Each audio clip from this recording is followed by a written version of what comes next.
जिसकी उम्र उस समय 17 साल 10 महीने 19 दिन थे, बाप विभाग में काम करता था और एक माइनर को लाइसेंस इशू करवाने का काम किया। ये सबसे बड़ा फर्जीवाड़ा है।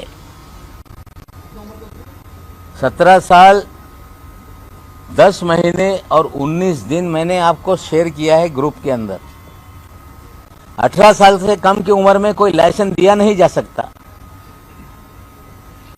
माइनर को लाइसेंस दिया गया और माइनर के नाम पे सदगुरु बार एंड रेस्टो आज भी वाशी में चल रहा है।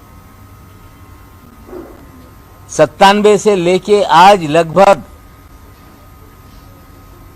26 साल 25 साल होने आ रहे हैं, 24-25 साल।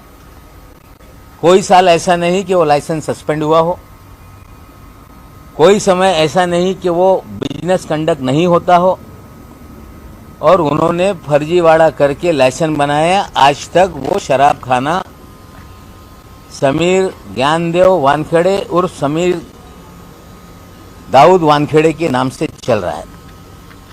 आपको हम बता दें कि 2017 में समीर वानखेड़े ने अपनी संपत्ति जाहिर की है, जिसका मैंने आपको 17 का भी स्टेटस दिया है। 3 नंबर आप देखेंगे तो उसमें वो बता रहे हैं कि महाराष्ट्र थाने नवी मुंबई में सदगुरु ट्रक टर्मिनस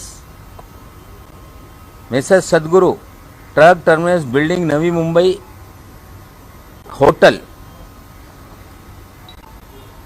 1995 की कीमत 1 करोड़, और वो जॉइंट है उनके फादर और मदर का।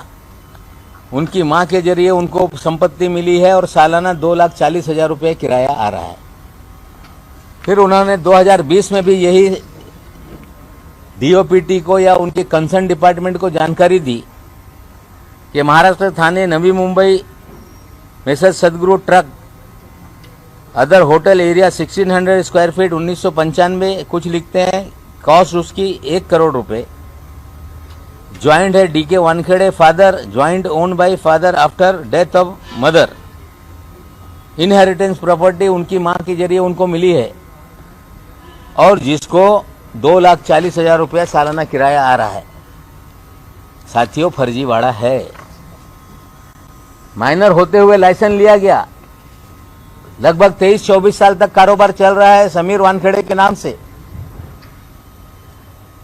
जो सेंट्रल गवर्नमेंट के अधिकारी होते हैं, आईएएस हो, आईपीएस हो, आईआरएस हो, आईएफएस हो, उन सभी को सालाना अपनी संपत्ति का ब्यौरा देना पड़ता है।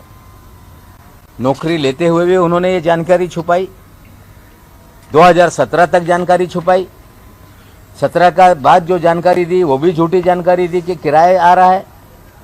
सही मानों में एक शराब खाना वो चलाने का काम कर रहे हैं। जो सर्विस कंडक्ट रूल है उसके तहत कोई भी सेंट्रल गवर्नमेंट का अधिकारी नौकरी करते हुए कारोबार नहीं कर सकता। और जिस तरह से सारी चीजें हुई है, ये फर्जीवाड़ा, कम उम्र में लाइसेंस बाप ने इशू कर देना, शराब खाना चलते रहे और कहा जाए कि किराए पे लगा हुआ है। हमें लगता है इन्होंने जानकारी सप्रेस की जानबूझ के, और क्लियर कट कंडक्ट रूल जो बने हुए हैं केंद्र सरकार के, उसके तहत इन्हें नौकरी में रहने का अधिकार नहीं है। हम 3-4 दिन बाद डीओपीटीए को इसकी कंप्लेंट करेंगे। कमिश्नर डायरेक्ट टैक्सेस के जो इंचार्ज है उनको करेंगे, विजिलेंस विभाग को करेंगे। 3 तरह का शिकंजा समीर दाऊद वानखेड़े पे कसा हुआ है। पहला शिकंजा है उगाई का आर्यन खान के केस में 25 करोड़ की मांग, कंसेशन रेट में 18 करोड़, उसमें इनका सहभाग है। दूसरा, फर्जीवाड़ा करके फर्जी सर्टिफिकेट बना के दलित के हक को छीनने का, उसकी कंप्लेंट है, वो जांच शुरू हो गई। और तीसरा, शराब खाना चलाना। बाप ने माइनर को लाइसेंस दिलाया और शराब खाना चलाते हुए भी जानकारी छुपाए रखी। सरकार के किसी भी अथॉरिटी को जानकारी नहीं दी। सर्विस कंडक्ट रूल के खिलाफ है। कंप्लेंट करेंगे, तीनों शिकंजे में नौकरी जाएगी। और ये फर्जी लोग हैं, शुरू से फर्जीवाड़ा करते आए, नाम बदलने में फर्जीवाड़ा, लाइसेंस लेने में फर्जीवाड़ा, नौकरी लेने में फर्जीवाड़ा, जात सर्टिफिकेट बनाने में फर्जीवाड़ा, सारे फर्जीवाड़े सामने आए हैं। जो हमने पहले कहा था कि नौकरी भी जाएगी, जेल भी जाएंगे, हम अपने बयान पे कायम हैं, परसू करेंगे सारे विषय को और निश्चित रूप से इनकी नौकरी और उसके बाद उन्हें शिक्षा होगी।